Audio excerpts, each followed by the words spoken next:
हैं।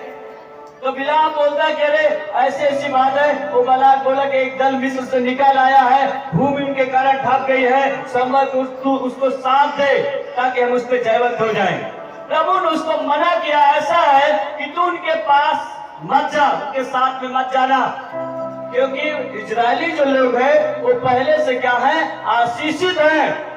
और जब इस बात को प्रभु बोला तो उसने क्या किया, आकर मोआबी के हकीमों से कह दिया, परमेश्वर ने तेरे साथ में मुझे जाने के लिए मना करना और मैं नहीं जाऊंगा। और मोआबी हकीमों ने क्या किया, लौट आए और बलाक राजा से कह दिया, ऐसा है बिलाम आपके पास आने से इनकार कर दिया है। तो बलाक यहाँ पर भी जो है माना नहीं, कुछ और लोगों को भेज देता है कि अब और प्रतिष्ठित लोग जाओ, उसको और लालच दो और उसको बोलो। और फिर और प्रतिष्ठित लोग आए हैं और उससे कहने लगे, ऐसा है राजा तुम्हें सम्मान देना चाहता है, तुम्हें आदर देना चाहता है, तुम्हें पैसा देना चाहता, बस इतना करना कि आप इजराइलियों क्या देना, साथ। आज प्रतिष्ठा पाने के लिए, सम्मान पाने के लिए बहुत सारे लोग बिक जाते हैं, हाँ या ना। सम्मान और प्रतिष्ठा पाने के लिए बहुत सारे लोग बिक जाते हैं, समझौता कर लेते हैं शैतान से। त्रिभुवन की जो कलीसिया थे कि शैतान से समझौता की हुई कलीसिया थी, जो बिलाम की शिक्षाओं को भी मानती थी।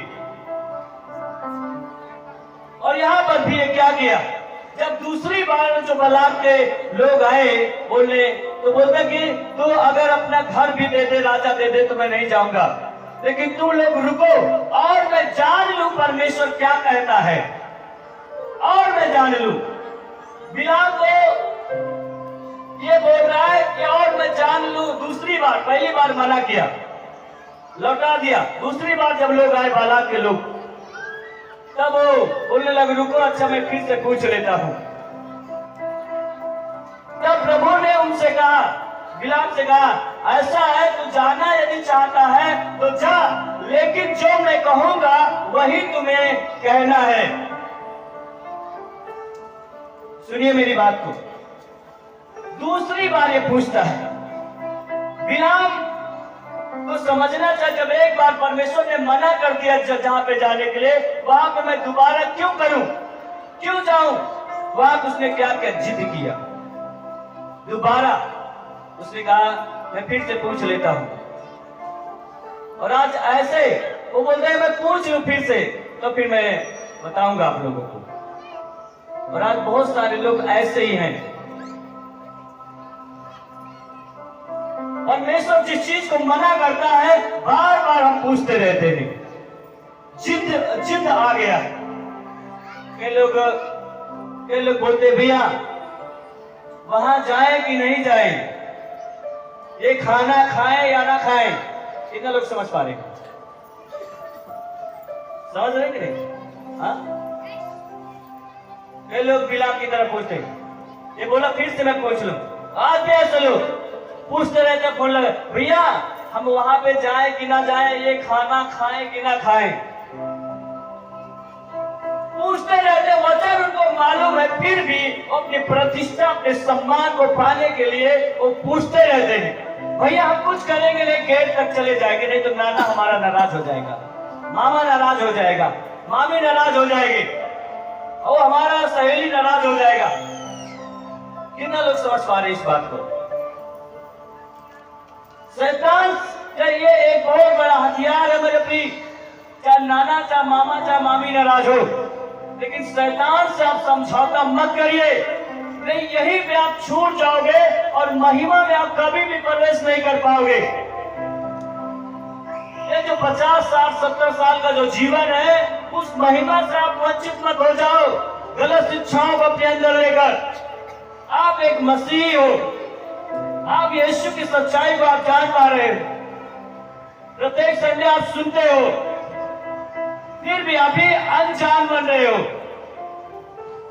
और प्रतिष्ठा, सम्मान पाने के लिए व्यक्ति क्या बोल रहा है, ओ मैं फिर से पूछ लूं।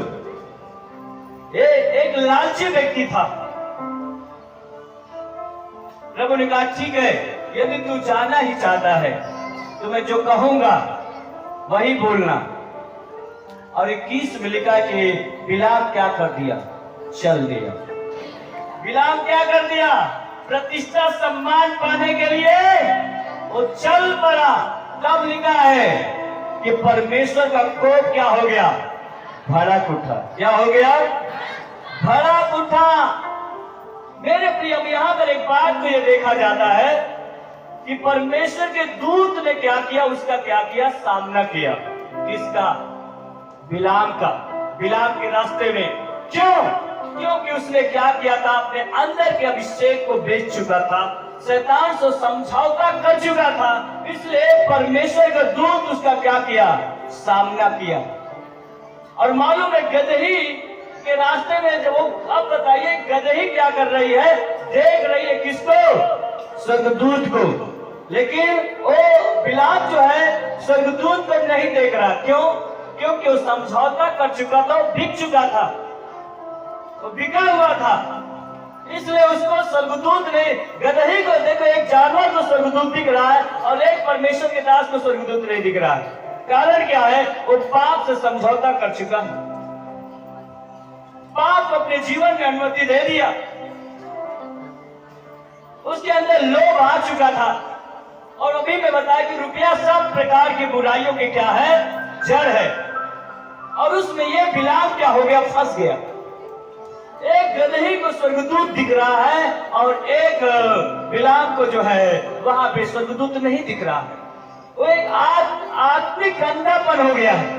अगर शायद, अगर उस वचन को पढ़ोगे, अगर शायद उसकी आंख को ना खोलता परमेश्वर के दूत गदही के, तो बिलाम उसी समय मारा जाता।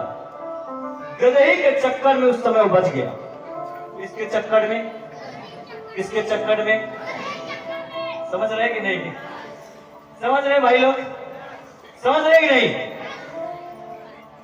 गदही अगर उसकी आंख न खुली हुई होती तो स्वर्गदूत क्या करता, उसी पर वो मारा जाता। लेकिन बाद में इसको जुबान को जब खोला तो वो समझ गया, स्वर्गदूत घुटना टेक दिया। लेकिन तब भी उसको अकल नहीं आई कि जब प्रभु मुझे रोक रहा है, उसका स्वर्गदूत, मुझे वापस चले जाना चाहिए। मैं उस बलाक के पास क्यों जाऊं, पहले तो आशीषित परमेश्वर ने मना किया, तो मैं क्यों जा रहा हूं साथ देने के लिए। लेकिन स्वर्गदूत ने कहा ठीक है, जा तो रहा है, लेकिन जो प्रभु तुझसे बोला वही बोलना, इष्ट में मत कुछ बोलना। लालच की एक आत्मा आ चुकी है।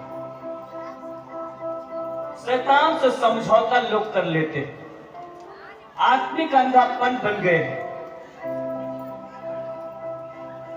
दिखाई नहीं दे रहा है, एक जानवर को नहीं दिखाई दे रहा है, वो स्वर्गदूत दिखाई दे रहा है, लेकिन एक इंसान को नहीं दिखाई दे रहा। वहां पे क्या, एक आत्मिक अंधापन है। मेरे प्रिय, मेरे भाई बहन, आपको समझने की जरूरत है। मारा जाता यदि गदही न होती तो। अभी भी आपके पास मौका है, अभी भी आपके पास समय है। क्या आप अपनी आत्मिक आंखों को खोलो। जिस दिन से आप प्रार्थना और वचन और पवित्रताई के जीवन को खो दिया, शैतान आपको मार देगा। और जिस दिन आपका प्रार्थना, उपवास, पवित्रताई का जीवन बना रहेगा, शैतान आपको मार नहीं पाएगा। आमीन। बहुत सारे लोग बिलाम की शिक्षाओं को मानते, शैतान से समझौता कर लिया।